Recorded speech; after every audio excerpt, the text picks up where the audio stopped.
반갑습니다. 네. 또 스터디 시간에 돌아와서 이제 시험에 입막해서 까지 관리 잘 하시고, 그리고 이게 이제 남은 시점에 뭘 주로 해야 되느냐, 이게 좀 너무 혼란인 거죠. 왜냐하면 이게 너무 산발적으로 나오는 거. 그래서 최근에 이슈되는 부분들, 발빠르게 암기를 시켜야 될 부분들이 몇몇 보여서 그거 위주로 하고 예상 문제에 대해서 한번 기계 쪽을 언급하는 시간을 가지면 어떨까 싶어서 왔네요.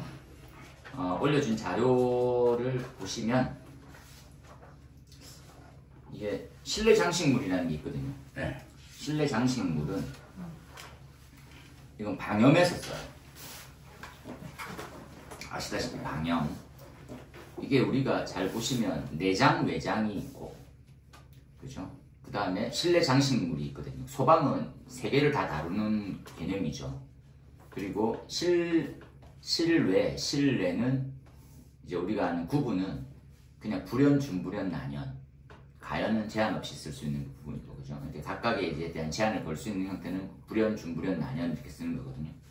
그러면 불연, 준불연, 난연에 대한 성능 기준도 다 알고 계시고, 그리고 외단열에 대한 부분들 또 이해하시고, 그죠? 그 다음에 핵심 사항은 요 실내 장식물은 별개거든, 솔직히. 우리가 이제 방염 대상을 제외시키는 세 가지가 있어요. 뭘까요?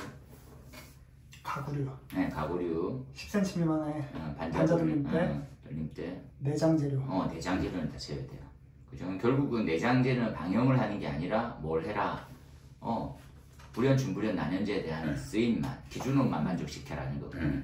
근데 우리 반대로 생각하면 우리는 뭡니까? 실내 장식물을 불이 확산되지 않게 저염을 최소화시킬 수 있는 방염을 해라는 게 원칙이거든요. 근데 이 방염도 재질에 대한 문제로 다시 풀어나가는 거는 저는 바람직하지 않다고 봐요. 기본으로. 그러니까 이게 뭡니까? 실내 장식물인데 이 장식물을 내장재, 외장재 개념으로 같이 가져오면 이게 진짜 많이 꼬여요 버리거든요. 근데 가져왔어? 해, 적혀있어. 재정안이 이렇게 안이 떴어요. 근데 이건 거의 100%로 그대로 갈 거니까 다른 건 아니고요.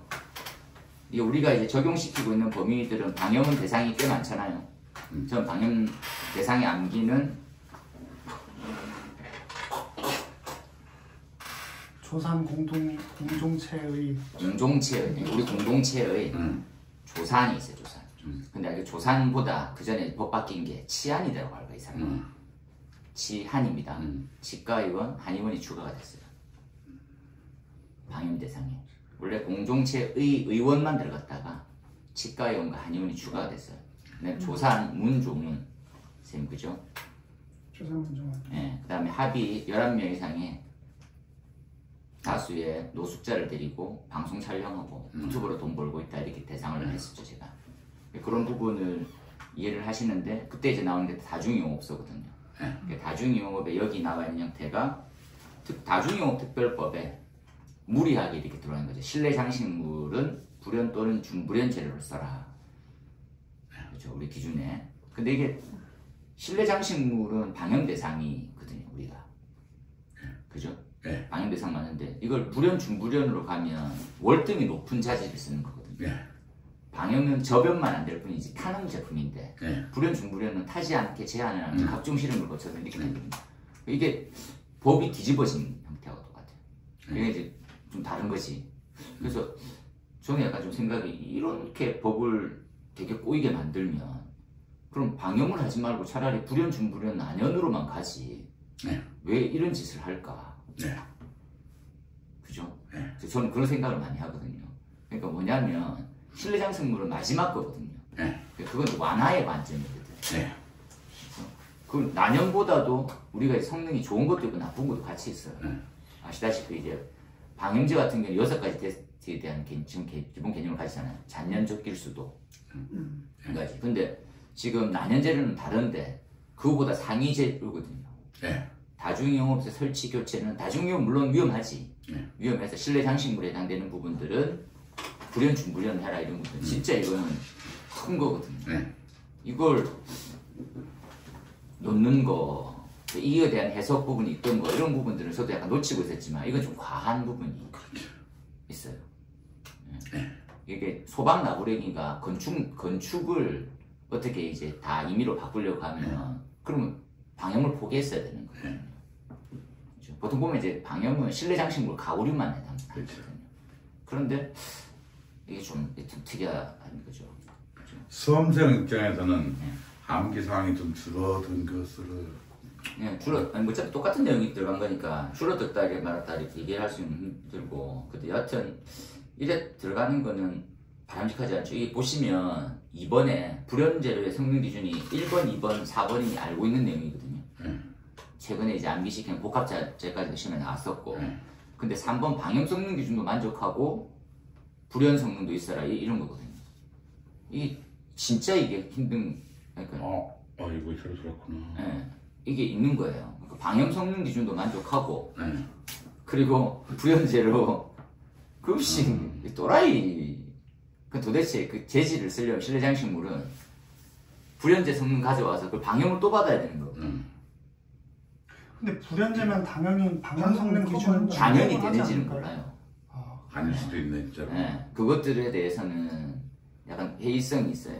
물론 이제 저희가 따져보는 게 되게 단순하잖아요. 질량 감소율하고 열 방출률만 확인하는 부분이잖아요. 불연성 시험 자체가 불연성 시험 자체가 질량 감소율이라고 그런 거 보잖아요. 그럼 당연히 안 타겠지라고 싶었는데 방염 성능 기준을 당연히 만족은 하겠는데 또 받아야 되는 그런 불합리라고 저는 규정에 방향 성능 기준이 있어요? 있어요. 그게 이제 이게 있는 거죠 이게. 있는지 몰랐네. 그러니까 이거 다중용업부에 쓰고 있는 실내 장식물은 불연, 중불연 성능을 가져라 이렇게 돼 있는 거니까 그 불연이 뭐야 밑에 거 있고 중불연은 뭐야 이렇게 다 설명하고 있는 기준이거든요. 근데 원래 기존에는 이제 불연 또는 중불연으로 설치하되 합판이나 목재로 할 경우 스프링클러 설치 시뭐 한 3분의 15. 근데 그거 없어진 거예요 그거는? 그 내용은 다른 기준 실내 장식을 할 때 그 30%는 방염으로 하되 그렇지 나머지는 스프링클러 간이 스프링클러를 설치할 경우는 50%까지 50%까지 그렇지. 기준이거든요. 그 부분 아니고 이 부분 한번 가봅시다. 거꾸로 이게 저도 약간 선을 자꾸 넘는구나.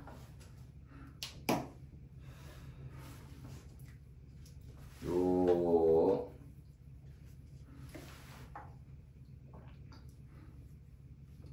시행령 다중이용은 너무 안 나와가지고 지금 다 까먹고 있는 중인데. 그래요? 다중이용 대상 안전시설의 별표는 시설이니까 들어갔고 실내 장식물의 기준이 있습니다. 시행령에. 그렇죠? 이 기준에 실내 장식물은 뭐다. 그리고 간이 스프링클러 설치 비준이네 이거는.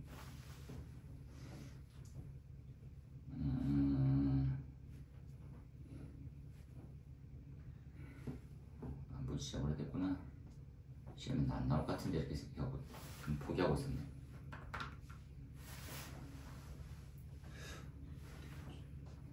실내 장식물 대통령 요청하는 거 했고 기본계획 집행허가 안전관리 기준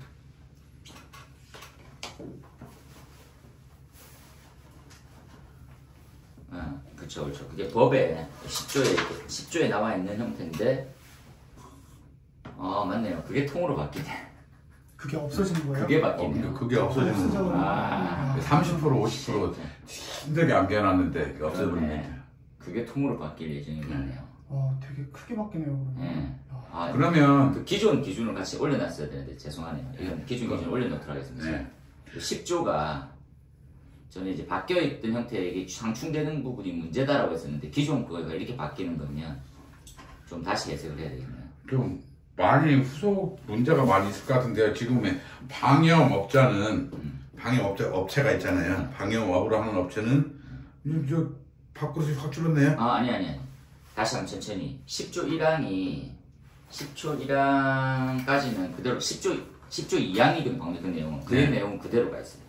아, 그래요?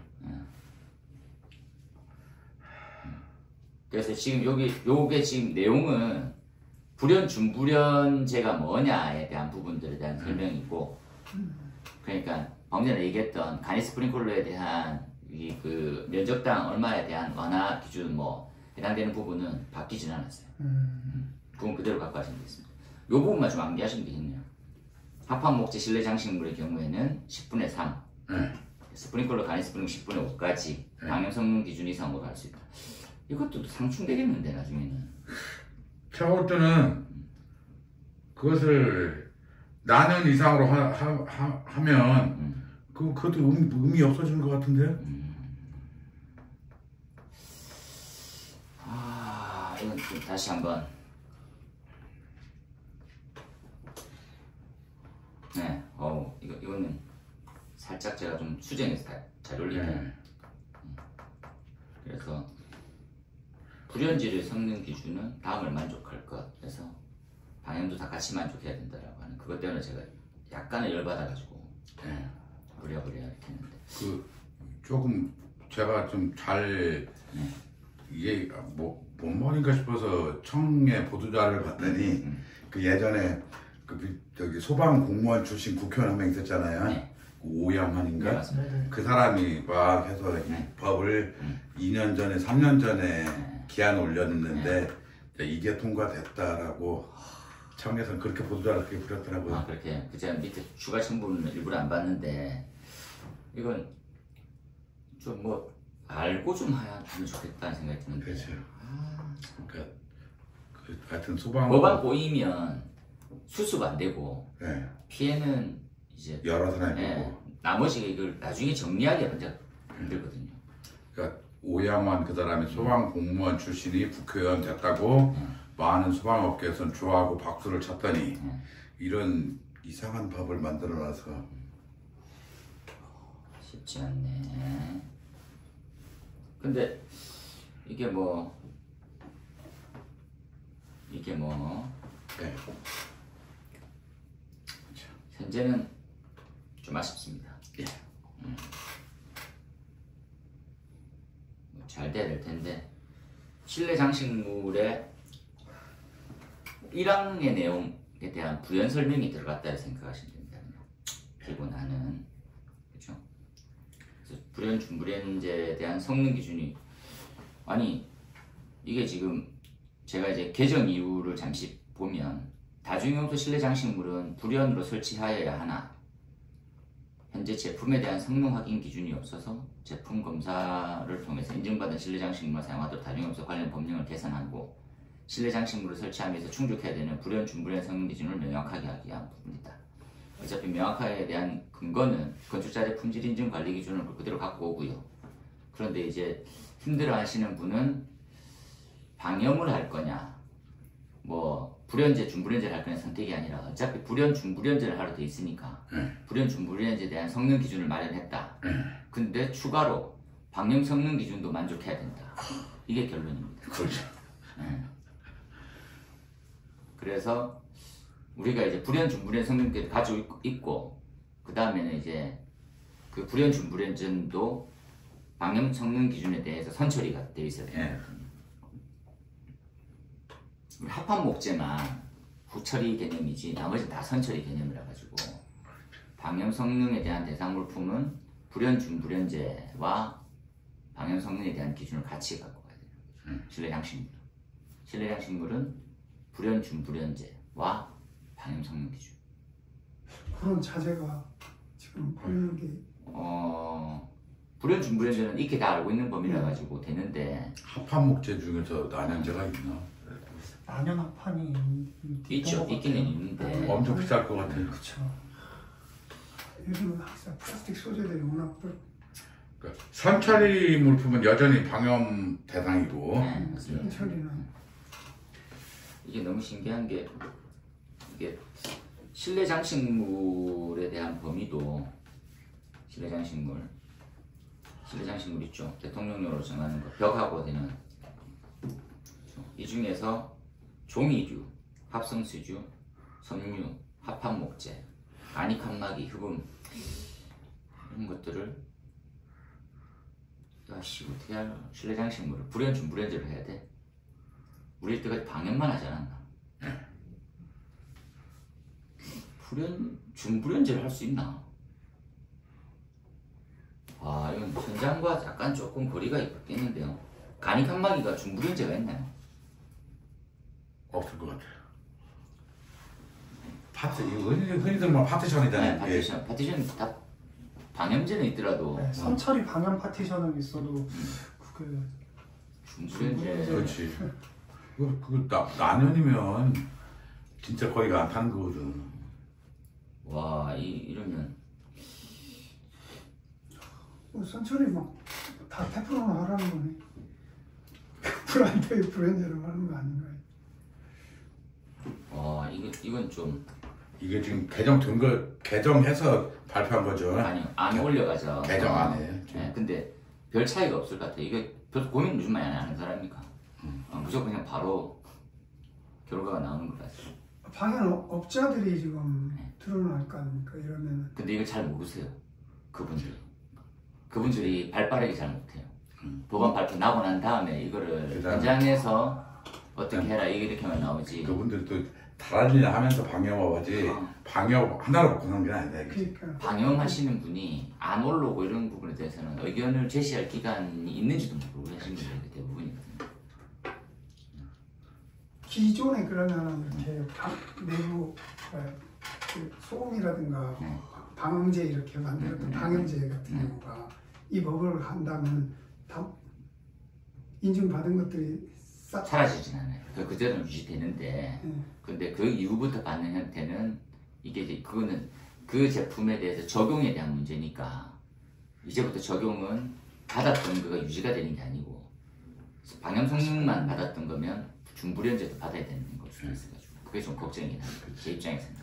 소방서에서는 소방시설 완비 증명서를 발급을 안 해주지. 옛날 프로그램 어렵다. 큰 소리는 나지. 제조 공장을 가지고 있는 사람 다 망했다는 거. 어렵죠. 이것도 약간 좀 뭔가 틈이 있어야 할 것 같은데. 너무 웃긴 게 근로자의 날 포스트 있잖아요. 예. 포스트에 나오는 모든 직종이 근로자의 날에 모시는 사람들이라더라고. 근로자의 날입니다. 이런 거 있잖아요. 포스터. 거기에 나오는 소방공무원, 경찰공무원 이런 분들 다 모시는 사람들이 거기 포스트에 와서 근로자의 날을 축하드립니다 이렇게 됐는데 뭐 하는 거야? 난 모시니까 니네 잘 놀아 이런 거 아니냐. 와, 그 사람들 참 그런 놈도 갖고 있고. 아 그리고 아까 뭐 기사 보셨죠? 3시에 이제 와 진짜 무섭네요. 뭐 이런 걸 뭐 무섭네요까지 했지. 뭐 어느 판지는 모르잖아요. 세상은 합리성이 상실되는 경우가 너무 많다. 와, 합리성이 상실돼 있는 거. 저 약간 그냥 생각에 야 신기하게 될 사람은 되는구나 하고 흘러갈 줄 알았는데 그렇게 되지는 않네 세상이. 브레이크도 많고. 와, 그러면 이게 연결이 되면 바로 그렇죠. 근데 이게 진짜 이게 가능한 게 있잖아요. 시나리오가 이건 뭐 약간 보냈는데 살짝 멈추고 갈까요? 멈춰야겠네. 그래서 노력한 만큼 보상받는 사회가 아닐 수 있지만 그래도 될 때까지 끊임없이 노력합시다 라는 것들이 토크의 짧은 결과였습니다. 네. 됐죠? 예. 그 다음에 요 올려진 부산본부에서 이제 나갔던 저희가 약간 발빠르게 되게 빨리 움직이고 있거든요. 부산이 제일. 거기에 보시면 재약자의 피난구조 공간의 가이드다. 그런 것들은 이제 없었던 거여가지고 배경은 쭉 한번 보시고요. 제일 놀라웠던 게 밀양 세종병원입니다. 인원이 사망이 47명. 이건 역대급이긴 해서 다들 많이 놀랐던 게 화재도 작게 시작되고 그리고 이제 1층이고 제 알기로는 1층과 2층 그렇거든요. 그런데 중증 환자들이 피난이 아예 불가능하다는 게 증명이 된 거죠. 그래가지고 안 되겠다. 다들 이제 뭐 침대에서 누워서 생활하시는 분들이다 보니까 그 다음에 어떻게 하면 되겠냐, 제도적 등등등에서 결과물을 딱 냈었을 때 쭉 가면 요 쭉 페이지로 보게 되면 19페이지쯤 됐네요. 그래서 적용 대상 쭉 넘어와가지고 적용 대상 요거만 이제 됩니다. 그러다 보면 적용 대상 냈을 때 요양병원, 정신병원 이제 이 정도로 보고避難시설에 대해서 다 보시고 그죠? 그 다음에 건축법도 이렇게 손봐야 되는 부분에 한계가 있더라 이런 내용들 이렇게 딱 보시고 그 인명 피난 구조 공간이라고 하는 것들을 이제 만들거든요. 그러면 하나의 층을 두 개의 공간으로 방화구역에서 화재 시 비화재 구역으로 신속하게 피난이 될 수 있게. 이게 기왕에 우리 건축법이든 누파법이든 그런 말은 그러니까 층간 대피분간 개념은 없었고 그 저기 미국의 뭐 인터내셔널 그 규정에는 그게 좀 의료 시설은 층에서 수평 공간 기준이 있었잖아요. 저 NFP는 있었고 그래서 이거와 관련해서 뭐 몇 번 저 의료 시설에 이렇게 뭐 피난 안전관련 시험제 나온 적이 있었는데 부산에서는 이것을 기한을 올려서 입법화를 한다는 거죠. 그렇죠. 이제 부산에 만약에 설치하게 되면 이 가이드에 맞게 설계를 좀 할 수 있게 권고만약. 왜냐하면 이제 지금 우리가 허가 동의 단계에서 소방에서 뭔가를 얘기할 수 있는 형태의 좀 사항들이 많아졌거든요. 그렇다 보니까 이런 것들을 설치하거나 기타 등등 할 때 이렇게 할 수 있게 좀 해라. 근데 이게 되게 어렵고 이런 부분은 아니고요. 나눠가지고 이제 피난과 이게 보통 보면 완전히 이제 별개의 탈출로를 다 만들고 하는 과정 같은데 그 정도까지는 아니고. 그래서 보시면 하나의 층에 두 개 이상의 공간을 먼저 구획에서 만들어주고 구획만 하면 건축적으로 좀 보완이 되는 거거든요. 그래서 한쪽으로 몰아서 탈출이 거기만 가면 좀 안전도가 될 수 있게 해라 이런 거거든요. 그러니까 예를 들어서 뭐 경사로를 다 새롭게 만들고 해당 층에서 외부로 피난이 다 완료하게 되가 이런 것들 다 불가능하거든요.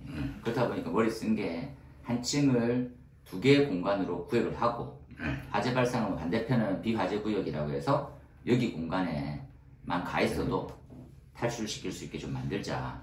그럼 그 공간은 어떤 식으로 만들어야 됩니까?가 아래쪽에 내화구조의 바닥벽, 방화문이나 자동 방화 셔터 이런 것들도 만들고 창문 만들고 등등해서 만들면 어떠냐 라고 하는 내용들이죠. 세부 공간에 방화 셔터는 어떻게 넣고 등등. 근데 이것들은 이제 전문적으로 가려고 하면 계속 이제 의견을 내거든요.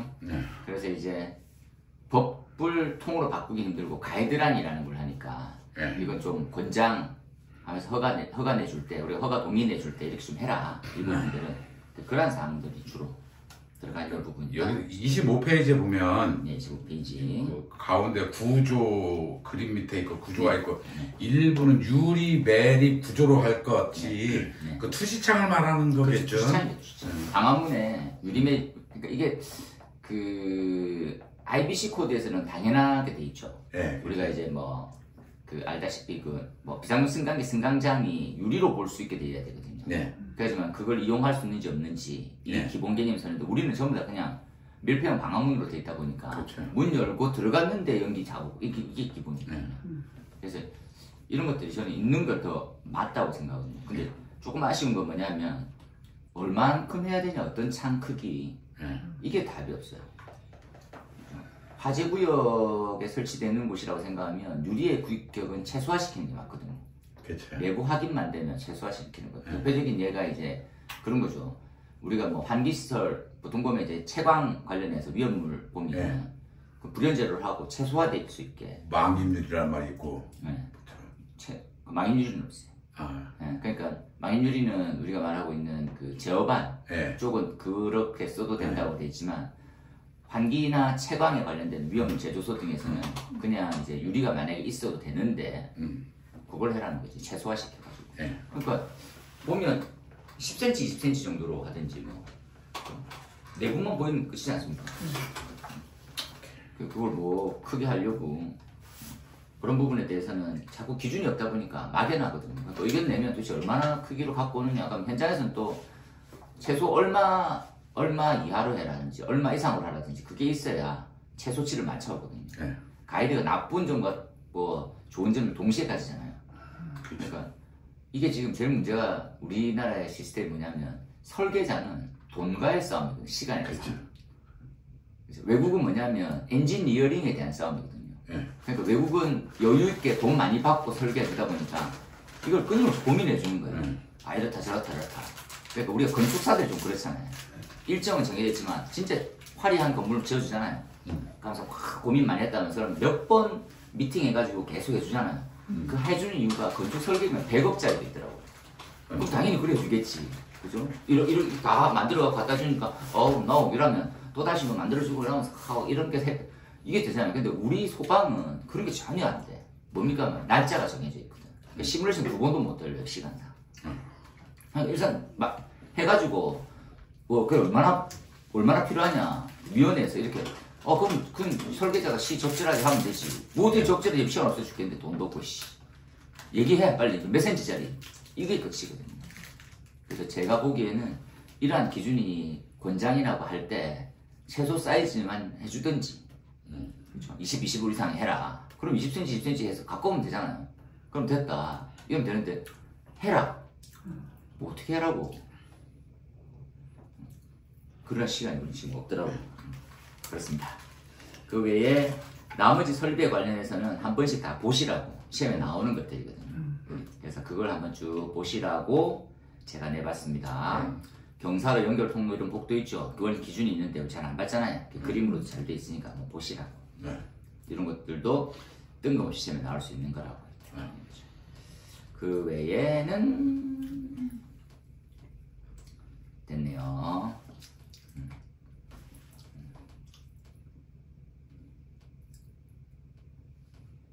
됐습니다. 지금 연결 목도 통로에 대한 그 기준들 개수에 대한 게 있나요? 연결 복도 통로 네. 개수는 없습니다. 왜냐면 요즘 건물 저쪽 이제 제2판교라고 그쪽에 보면 거의 이제 폐허를 이루더라고요. 그러면서 저도 이제 그 있는 건물에 연결복도가 그냥 한 4개 있겠구나, 2-3개 있겠구나 이렇게 생각을 했는데 돈을 보고서 이제 보니까 8개가 넘더라고요. 그러니까 8개 특이하게 있네. 그러니까 위에 벌써 3층에 하나 복도가 있고 2층 그리고 지하 1층, 지하 2층 그리고 지하가 다 이제 연결이 된 건데 야 이게 이제 그러니까 서로 이제 협업만 된다면 굳이 대피 공간 자체가 이렇게 진짜 잘 됐겠다.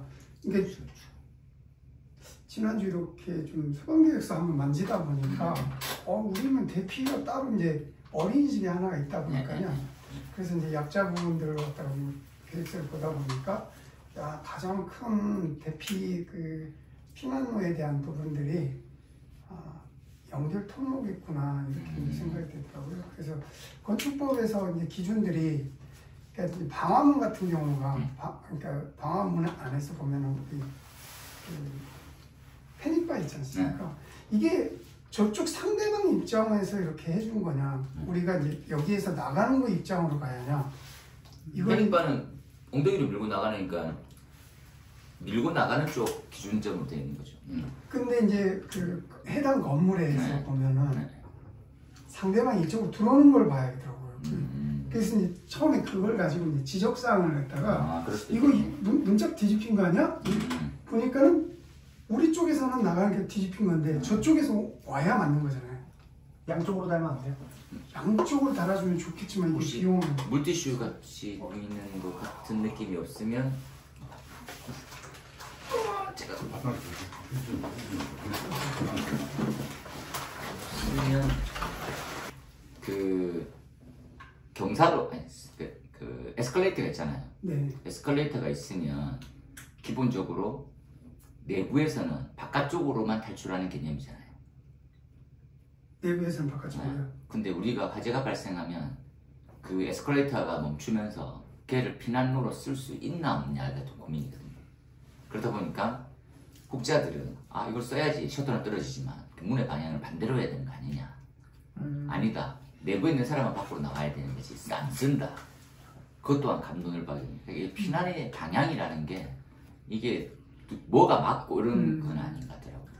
그래서 그 형태도 그러니까 다 되게 만들면 좋은데 다 되면 기능이 저하가 돼. 대표적인 내가 이제 방아 셔터에 이제 쪽문을 없애졌더니까 일체형에 이게 양방향 되는 게 있는데 그게 빨리 늘어나거든요. 이게 하면 나중에 뜨는 게 그래서 양방향으로 될 수 있는 형태를 없앴어요. 쪽문 자체가 이제 없어진 거지. 그래서 고정식 돼 있는 벽체 세우고 방화문을 세우는 방향으로 간 거거든요. 근데 방화문도 양방향으로 되진 않잖아요. 되면 또 힌지가 뜨고 그렇게 해서 승인된 제품도 없어요. 이번에 제가 그 심의 볼 때 지금 방화문은 밑에 있는 방화문 문턱이 물턱 방화문이 많이 활용된다고 했잖아요. 제가 그 부분이 방식들이 여러 가지로 특허처럼 받았더라고. 그러니까 걔네들은 진짜 말 그대로 잠그면 문을 당겨서 뜨면 뜨고요. 그래서 잠그면 거기서 이제 하중을 딱 해가지고 밑을 딱 폐쇄시키는 그런 기능도 있더라고. 그래서 설계자가 명확하게 저한테 전달해 준 건 아닌데 그런 융미다라고 얘기하더라고. 그러면 만약에 이게 실란트 아니고 그 뭡니까 가스켓이 내려와서 완전 밀폐되는 형태면 얘네들은 경화에 될 수 있거든. 그럼 이게 좀 문제 있는 거 아니냐 등등등. 그래서 무특 등등등. 그러니까 피난 방향이나 이런 형태는 명료하게 뭐가 좀 아직까지는 없는. 근데 8방향이면 진짜 대단하네요. 완벽한 탈출이 가능하겠는데. 완벽한 죽음도. 그만큼 좀 안에 있는 유물들이 있으니까요. 걱정이네. 그렇게 해서 피난 방화 관련해서는 세부 기준들을 다시 한번 숙지하셔가지고 더 어려운 게 있으면 이렇게 이슈화 될 때 한번 더 보시라고. 그 다음에 가이드라인 개정된 거 한번 볼까요? 여기 이제 비교표 먼저 보시고 비교표 현행에 봤더니 그죠? 27페이지에 성능 위주 가이드라인 한번 보세요.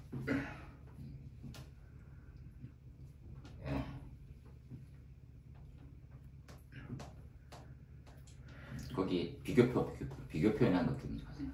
아니 그거 말고 파일 말고 비교표를 한 개 더 올렸거든요. 네, 그렇죠. 그걸 제일 첫 번째 보시면 연결 송수관의 성능시험 배관 및 수조 용량. 이건 뭐 솔직히 근거가 없긴 한데 그때 이제 2분의 방사량 성능시험용이거든요. 순수하게 불 끄는 거하고 전혀 상관없잖아요. 근데 이걸 5분을 해봐라. 그거는 연결 송수 그 화재 안전 기준이 5분이니까 맞춘 거 아닐까요? 그렇게 될 수는 당연히 있겠죠. 그거 이상은 해줘야 되는 거니까. 근데 저는 이제 연결 정수관의 내용도 보면서도 의아했거든요. 굳이 5분을 하지. 성능시험 할 때 뭐 현장에서 1분 이내에 이게 무슨 다른 펌프, 전동기 외에 엔진이 오려면 일정량 이상을 해야지만 그 엔진에 대한 기능이 되는지를 먼저 보는데 굳이 그 연결 송수구가 만약에 그 부스터 펌프라고 할까요? 그것이 그 춤 중간에 있으면 굉장히 부담될 것 같아요. 수조를 또 그만큼 갖다 놔야 되는 부담이. 수조를 그만큼 5분간 성능 시험할 수 있는 수조를 갖다 놔야 되잖아요. 네. 근데 이제 이게 이 형태가 5분이니까 양은 많지 않습니다. 보통 2400rpm에 1.5배의 5분이거든요. 보통 20분 방사잖아요. 그 수온량에 비하면 훨씬 더 작은 편이긴 하죠. 근데 그것이 지하 탱크에 있을 때는 수조의 사이즈 부담이 더 작겠는데 층에 만약에 20층에 있다면 그 공간은 굉장히 큰 부담이 될 것 같은데요. 그 부담이 좀 있죠. 그래서 한층 피트층이 있는 구조가 아니면 솔직히 좀 그렇죠. 그래서 보통 보면 어디 집어넣습니까 하면 피난 안전구역 하나의 실 만들어가지고 거기에 주로 집어넣거든요. 아 그래요? 그 층 중간에 많이 하기는 하는구나. 그렇죠. 그러니까 피난 안전구역은 피난 안전구역 면적만 나오면 나머지 용도를 임의로 써도 상관없거든요. 그러다 보니까 거기에 일반적인 기계실 또는 이제 그 층에 해당되는 이제 제한 성능이 나와 있으니까 햇룸실 이렇게 좀 쓰고 있습니다. 그러면 이제 거기도 수조에 5분간 맞죠. 그럼 용량이 든다면 그 수조도 부담 되겠는데요. 근데 물론 근데 이거 해보면 2.4톤이잖아요. 네. 2.4톤에 1.5회 곱하기 20분 하잖아요. 네. 얼마 안 되잖아요. 보통 내가 이래 얼마 안 되잖아요. 그래서 계산기가 없으니까 18톤? 네, 20톤 정도면 옥상 수조 정도 급이거든요. 20톤. 그러면 좀 넓게 층고는 좀 낮으니까 좀 넓게 20톤이면 또 놔야 되는 굉장히 큰 건데. 네, 크긴 할 수 있죠. 20톤이면 높이를 2m로 하면 5 곱하기 2 또 해야 되네요. 별로 안 클 것 같습니다. 실라 2개 정도, 1개 반 정도 되는 형태로만 해도. 건축주 입장에서는 그게 다 데드 스페이스가 드는 거잖아요. 근데 이게 있어요. 그러니까 대구 소방서 같은 경우에는 성능유지 설계하면 한 층 전체를 비난 안정층으로 쓰지 않고 두 개, 그러니까 코어가 이렇게 있으면 두 개 양쪽으로 있잖아요. 만약에 있잖아요. 그러면 두 개는 그 일반 실로 쓰고 두 개는 비난 안전구역 나머지 장비실로 쓰거든요. 근데 부산이나 다른 지역은 한 층 통으로 다 날려라고. 그러다 보니까 엄청 스트레스 받는 게 부산은 성능유지 설계를 하면 한 층을 다 날려야 되니까. 그러니까 리스크를 엄청 크게 생각하거든요. 그럴 때야 뭐 공사비 다 날리는 거니까 한 층을 좀 대구처럼 아니면 면제를 받을 수 있게 면주자는 있잖아요. 원래 면제가 이제 공동주택에 1.2m 이상 크기 있으면 우리 면제되잖아요. 근데 그거는 부산에서 못하게 했거든요. 그러니까 뭐 약간 기브 앤 테이크로 행여나 이제 비난 안전구역 뺄 수 있으면 5천만 원 더 줄게. 그런 식으로 이렇게 많이 얘기는 했다더라고. 근데 지금은 이제 아예 안 된다는 걸 알고 있으니까 감수하는데 저는 약간 이게 좀 오래된 경험을 해보다 보니까 아니 한 층에 비난 안전구역 전체를 할 필요 솔직히 있나? 이런 생각도 들긴 하더라고요. 옛날에는 이게 뭐야 비난 안전층이면 전체가 비난해야지 안전도가 다 확보돼야 되지. 그런데 우리가 이제 공부를 하면 할수록 구획이라고 하는 말을 잘 이해하면 되거든요. 구획되면 완화를 해줘야 되는 거예요. 아시다시피 그러니까 방화구획이 되어 있으면 뭔가 혜택을 줘야 되는데 구획은 구획대로 다른 설비는 설비대로 자꾸 하는 거예요 그게. 그러면 성능유지가 아닌 거거든요. 그러다 보니까 피난안전구역을 만든다. 그리고 피난안전구역에 대한 피난했었을 때 안전도를 높이는 했다. 그러면 반대편 세대는 그 세대로 써도 되게. 그러니까 우리가 계단 형태라 가지고 한 층에 딱 내렸는데 두 세대잖아요. 그럼 한 세대만 피난안전구역도 면적이 충분히 나와. 안전구역 면적. 그러면 한 세대는 세대로 써도 되는 거지. 그죠? 뭐가 문제입니까? 피난안전구역은 피난이 될 시기 동안만 견디면 되는 것이지 건축물 붕괴 전까지 뭐 기타 등등 이런 게 아니잖아요. 그렇죠. 그 기껏 해봐야 20분 정도에 견디는 거거든요. 그러면 그 방화문이 견딜 거잖아요. 그 세대 불나더라도 그러면 가능할 것 같은데 생각이 자꾸 바뀌고 있습니다. 이거 뭐 건축주에 맞춰가지고 의견이 바뀌는 게 아니라 아니 우리가 피난안전구역을 너무 끊임없이 강화만 시키려고 목매지 않느냐. 그러면 방향성이 자꾸 바뀌어가는 거거든요. 안전도가 올라간다라고 하는 장점면에 리스크도 분명히 커지고 있는 부분이 있어가지고 저는 약간 고민이 요즘 들어서 많이 생기더라고요. 그렇죠? 이게 과연 바른 건가?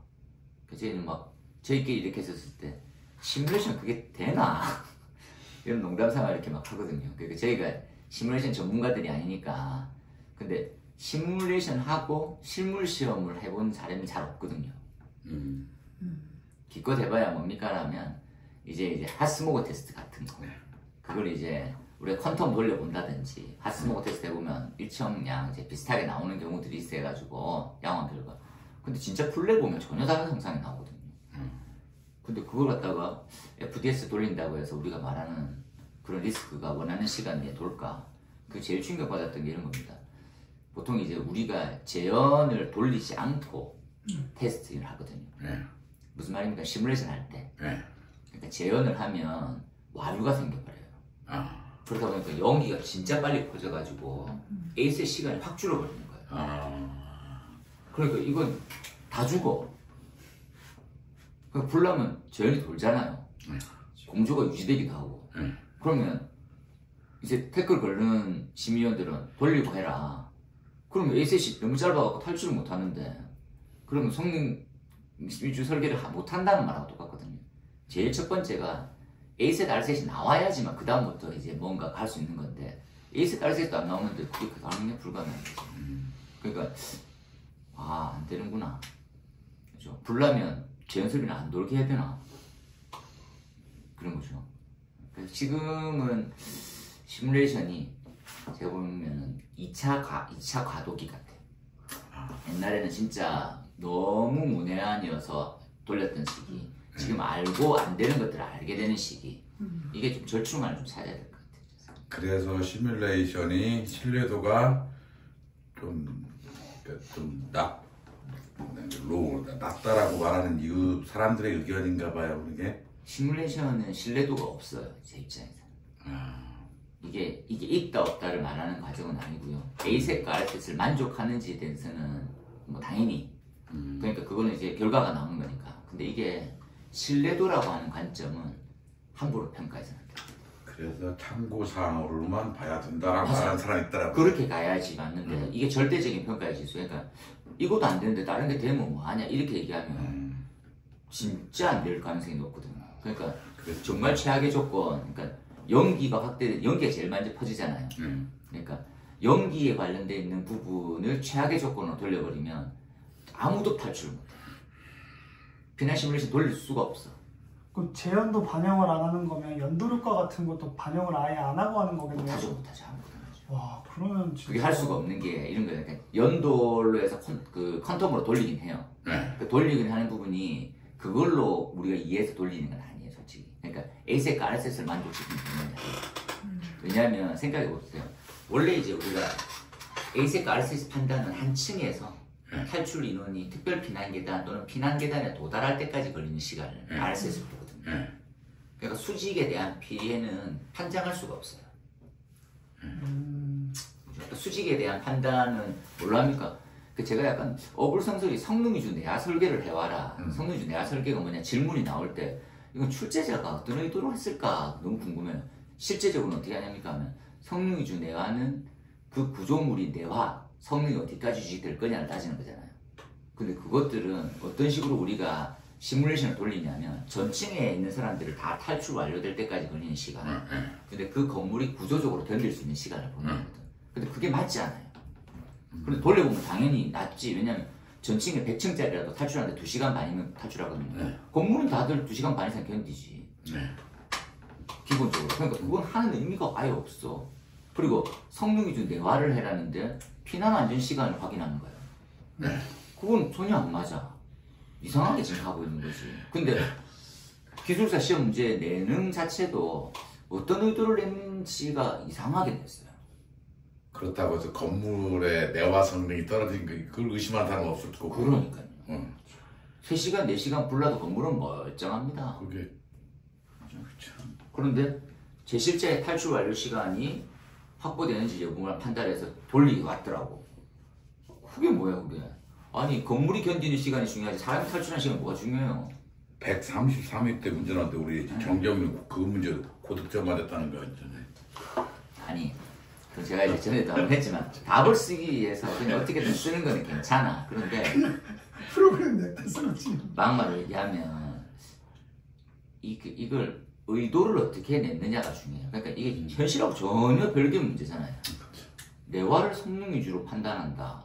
이게 뭐 어떻게 돼? 근데 출제자 의도는 야 너희들 내 교재 봤어 안 봤어 이거 내 수업할 때 들어서 안 들었어. 나 건축 쪽 좀 이제 학위도 갖고 있는 사람이 뭐 이런 거 있잖아요. 그렇습니다. 여하튼 요 27페이지는 연결 종수관에 대해서 성능 시험은 5분. 그다음 39페이지에 나와 있는 형태인데 전기자동차 충전 장소 지상에 설치하는 것과 그것을 원칙으로 하되 밖에 있는 건 지하에 설치될 경우 개정사항만 먼저 볼게요. 화재 안전 확보를 위해서 다음 사항을 고려해라. 그리고 원활한 소방 활동을 위해서 지표면과 가까운 층에 설치해라. 이런 것들은 이제 개정 기준 안에 다 올라왔던 거 사항이거든요. 그러니까 지표면 가장 가까운 층은 1층 또는 2층 또는 지하 1층 이렇게 되겠죠. 그래서 최근에는 진짜 전기차가 많이 생겼어요. 전기차 비율이 5% 정도까지 맞추는데 더 많이 만들려고 하더라고요. 그러니까 이 주차가 없어. 그래서 뭐 지하 1, 2층, 3층까지 있는데 쫙 백이 돼 있더라고요. 그리고 한 개층은 바닥 면적 5,000제곱미터 이상이고 한 개층이 이상이고 주차 램프가 2개 이상인 지하 주차의 경우 습식을 넣어라. 그죠? 다만 동파가 어려운 대상에는 개선되어 있는 준비작동식. 전 난인트랄까 부합식도 이런 것들 하기 힘드니까 습식인 거예요. 이거는 전에 보셨죠? 전기차 관련해서 지금 이제 우리 주차장 개선 대책에 나왔던 부분이니까 그대로 주차 램프 위치 기준으로 구역별 방화구역을 하거나 방화구역을 얼마나 하라고 1시간 이상 작동할 수 있는 드렌처를 해라. 드렌처 골차프다. 드렌처를 어떻게 해라고 1시간 작동하는데 수원량이. 그 다음에 이 드렌처가 그 램프에다 하는 얘기죠. 주차 구역이 아니고 섹터가 아니고. 아니요, 방화구역에다 방화구역에 그러니까 주차 램프 기준으로 해서. 그렇죠. 주차 램프 기준으로 해서 방화구역을 하고 네. 거기다 램프를 또 하고. 그러니까 우리가 드렌처를 하고. 기본 있는 거는 무조건 해야 돼요. 층간 방화구역은 원칙이고. 네. 그렇죠. 근데 이게 5,000 이상 되고 등등 있잖아요. 그러니까 시작이 그럼 5,000 이상이고 바닥 면적이 크잖아요. 네. 바닥 면적 5,000이면 꽤 크거든요. 주차 램프 2개 있으면 그러면 주차 램프 위치에 방화구역을 하거나 1시간 이상 작동할 수 있는 드렌처를 해라. 이것도 좀 조심스럽네요. 크고 주차 램프가 2개 이상인 보통 다 이렇. 근데 바닥 면적이 5,000 넘는 게 좀 드물긴 하겠네. 주차 램프는 2개잖아요. 내려가는 거 올라가는 거. 하나 있는 경우도 있긴 있네. 양쪽으로. 아니 그러니까 양쪽으로 아니고 한 군데만 있고 들어가고 빼고 하는. 소규모 건물은 있죠. 네, 소규모 건물은 주차 램프 하나 하거든요. 근데 주차 램프가 2개 있는 정도면 굉장히 규모가 크기 때문에 그것들은 습식해라 이렇게. 그 다음에 차량 출입구 인근에 배치하고, 그렇죠? 주차구역하고 충전 장소에 대한 핵심이 이론이네요, 그죠? 건축물 내부와 연결되어 있는 출입구로부터 이격해서 피난에 대한 문제가 없도록 하고, 직상부 배관 배선은 설치되지 않. 직상부에 배관 배선이 설치되죠. 주차구역 상부에는 이런 거 설치하지 마세요. 부득이한 경우에는 배관의 보온재 등은 건축법상 난연재료 이상으로 마감 처리. 난연재 많이 씁니다. 그 난연재가 다 녹아 떨어지는데 난연재를 쓰라고 하면 어떡해. 그리고 전기차 충전구역은 지금 요즘에 많이 들어가요. 열화상. 저도 의견에 많이 넣고 있거든요. 그 예전에는 그러면 네. 그 제가 이번에 볼 때 난연 재료는 네. 그 뭐 무기질 난연 재료라고 되는 것도 본 것 같은데 네. 그 무기질 난연 재료는 비쌀 것 같아요. 무기질 난연재를 쓰라고 하는 법은 이거 우리 여기 없지. 네. 네. 그게 있으면 좋죠. 그러니까 보온재 지금 시험 문제 나왔었을 때 네. 그거 아니고 건이고 나오는데 그렇게까지는 안 해놨어요 지금. 네. 여기 이런 무기질 난연재료를 해라 라고 하는 형태는 없으니까. 그래서 열화상이 최근에 제가 알아본 바로는 CCTV가 열화상을 하든지 아니면 화재 감시가 가능한. 그죠? 그게 금액대가 엄청 많이 떨어져가지고 1,000만 원이 안 한다더라고요. 소프트웨어 정도잖아요. 그러니까 기술은 계속 개발될 거고 나중에 AI 접목시키면 정말 감지 잘할 것 같더라고요. 데이터만 축적되면. 그렇죠? 근데 이게 단점은 뭡니까? 하는 CCTV로 화재를 감시하는 것들은 서브의 역할이죠. 네. 그러니까 메인은 우리 법적으로 되어 있는 설치된 감지기 놓고 그 다음에 전역에 연결송수관 방수가 방수기관 설치하는 거, 그 다음에 방수기구 하면은 표지 부착하고 호스 두기하고 질식 소화포, 이동식 하부 주차, 주수 관창 요거들이죠. 하부 주수 관창이라고 하는 것이 뭐냐 이렇게 생각해 보면 이제 하부로 물 쏘는 스타일의 관창이 있는 거죠. 근데 이런 것들은 그 아시다시피 이제 드릴형은 아닙니다. 배터리 드릴형은 프레임에 자꾸 부딪히면 절대로 뚫을 수 없는 형태라 가지고 그렇게 무리한 형태를 요구하진 않는 거죠. 그래서 만약에 하부 주수 관창이 있으면 질식수하고 마찬가지로 사용설명서 표지판을 부착해라 있고, 그 다음에 이제 각각 생략되는 거하고 반도체가 들어왔어요. 반도체 분야. 다음 페이지 보시면 반도체가 이제 4 부분이 신설되었는데 크림륜 내부에는 특별 기능에 대해 설치되어서 크림륜 오염 등 제한 설비 작용이 곤란할 경우 다음과 같이 소방활동과 제실자 피난안전 대책을 강화해라. 각 특별피난계단 주변에 제한설비를 작동하는 공기흡입형 감지기 단일 회로를 구성해라. 공기흡입형 감지 범위는 크림 하향 기류 값을 고려해서 500제곱미터 이내로 감지할 수 있도록 해라.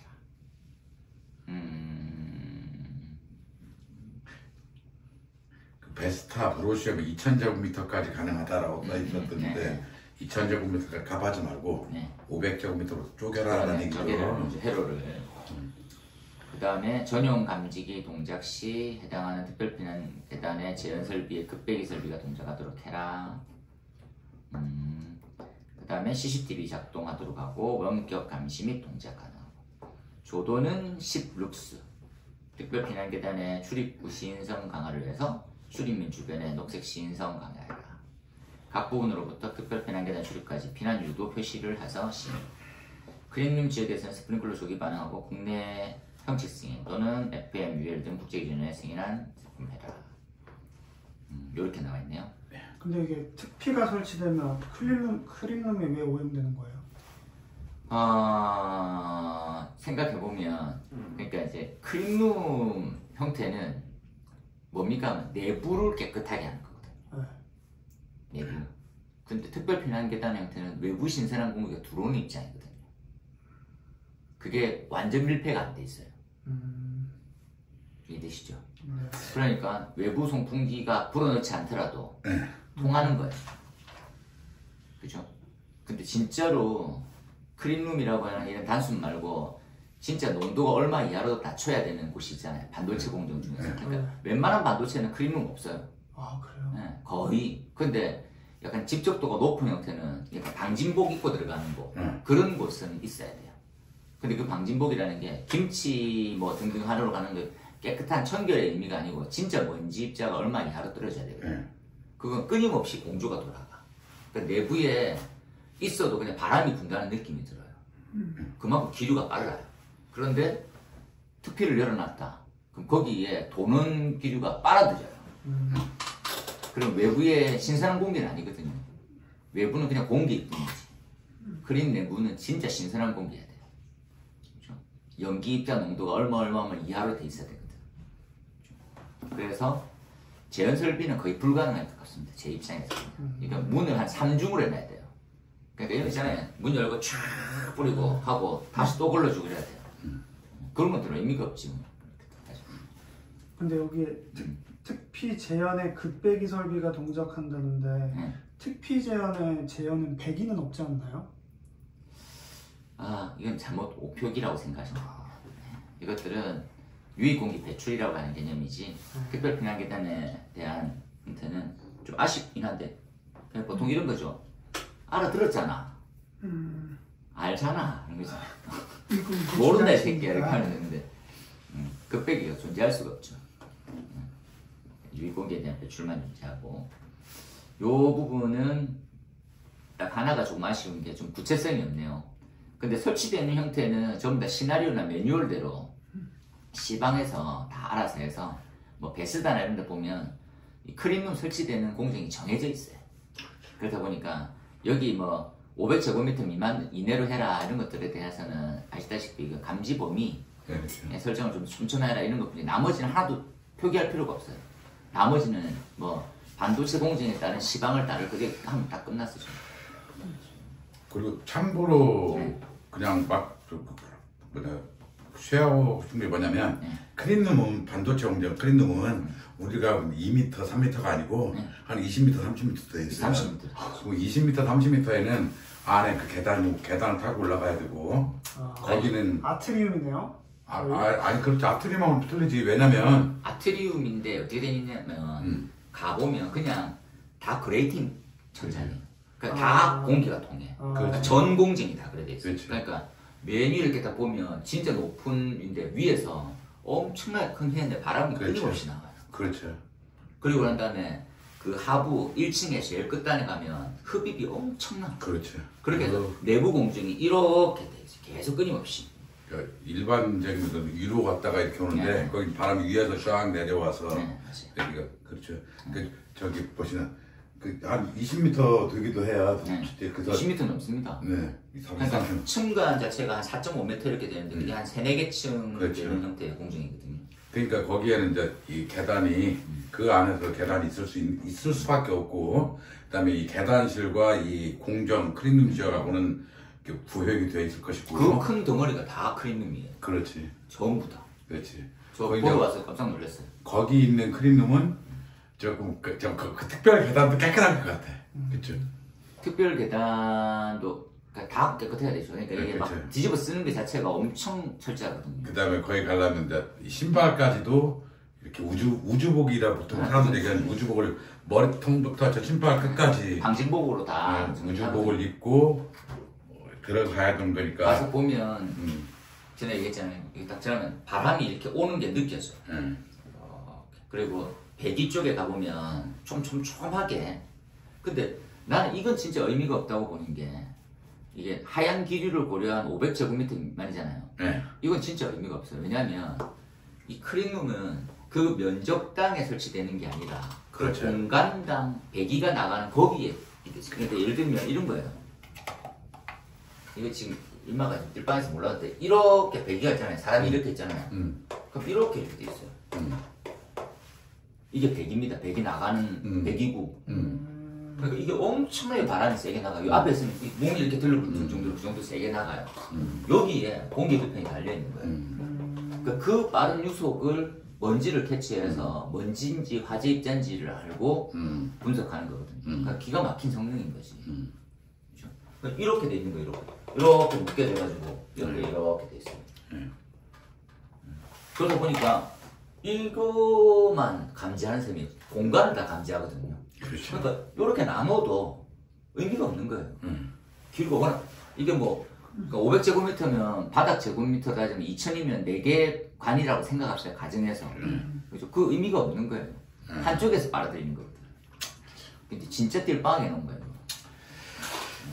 반도체 공정 업무를 모르는 한 번도 옆에도 안 가본 사람이. 그러니까요. 이거는 뭐냐면 길이별로 쭉 돼 있어가지고 해당 공간을 감지하는 게 좀 있어요.